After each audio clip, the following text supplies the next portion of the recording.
Hello student, आज हम पढ़ेंगे सेकेंड लैंग्वेज हिंदी परिवेश से पाठ 7। हम पंछी उन्मुख गगन के। ठीक है, इस कविता के रचयिता या कवि हैं शिवमंगल सिंह सुमन जी। हमने पिछले वीडियो में पार्ट 1 पढ़ लिया था, पहला दूसरा तीसरा पद पढ़ लिया था। अब मैं चौथा पद पढ़ने जा रही हूँ। ऐसे थे अरमान कि उड़ते नीले नभ की सीमा पाने, लाल किरण सी चोंच खोल चुगते तारक अनार के दाने। तो कवि अब यहाँ पे क्या बताना चाह रहे हैं? कवि ने यहाँ पक्षी के मन की इच्छा बताई है। पक्षी अपने मन में क्या सोचते हैं, पक्षी क्या कहते हैं? क्या कहते हैं?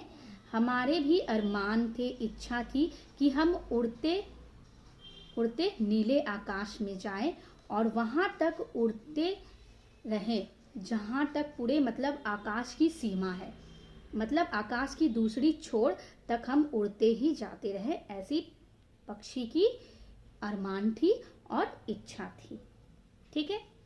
लाल किरण सी चोंच खोल चुगते तारक अनार के दाने। और पक्षी क्या कहते हैं? वे कहते हैं कि हम अपनी सूर्य की लाल किरणों जैसे लाल चोंच को खोलकर चुगते मतलब खाते। क्या खाते? तारक अनार के दाने। अनार के दाने का मतलब क्या है? यहाँ पे पक्षी क्या बताना चाह रहे हैं? तारों को वो खाने की इच्छा रखते थे। जो आसमान में तारे जो चमकते हैं, पक्षी उन्हें खाने का सोचते थे, मगर पक्षी को वो तारे नहीं समझते थे। वे उस तारे को छोटे छोटे अनार की दाना समझकर उसे वे चुगना चाहते थे और उसे वे खाना चाहते थे। ठीक है, मगर ऐसा वे नहीं कर पाए क्योंकि वो पिंजड़े में बंद थे। ठीक है, अब हम नेक्स्ट पद पढ़ेंगे। होती सीमाहीन क्षितिज से इन पंखों की होड़ा होड़ी, या तो क्षितिज मिलन बन जाता या तंती सांसों की डोरी। इन पंक्तियों में कवि ने इच्छाओं को प्रकट किया है कि वे क्या करना चाहते थे, मतलब पक्षी की इच्छाएं को प्रकट किया है कि वो पक्षी क्या करना चाहते थे। वे सीमाहीन, सीमा का अर्थ है बॉर्डर, यहाँ पर कि कोई चीज समाप्त हो। ठीक है। जाति सीमाहीन जिसमें सीमा ना हो, सीमाहीन का अर्थ है जिसमें सीमा ना हो। और क्षितिज का अर्थ है वो बिंदु जहां धरती और आकाश मिलते हुए दिखाई देते हैं।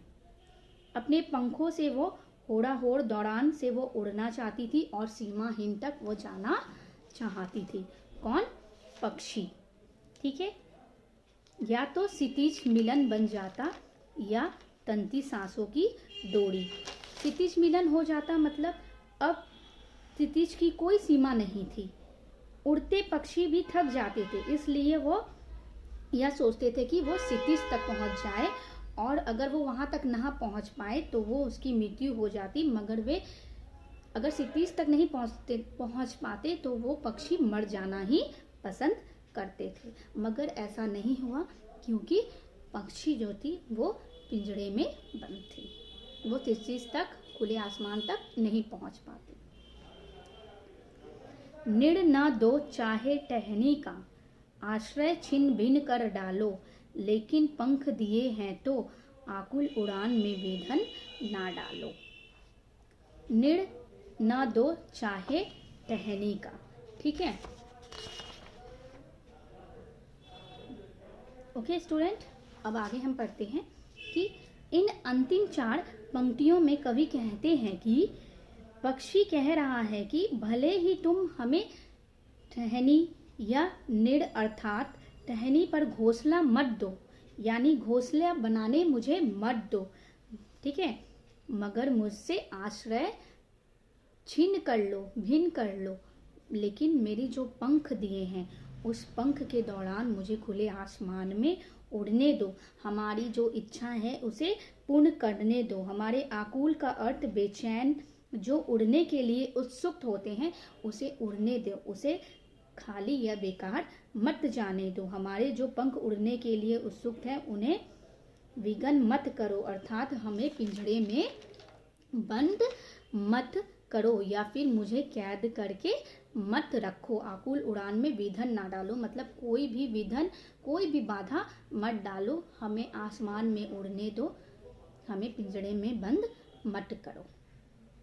ओके स्टूडेंट, इस कविता का मैं आप लोगों को क्वेश्चन आंसर्स नेक्स्ट वीडियो में अपलोड कर दूँगी। Thank you.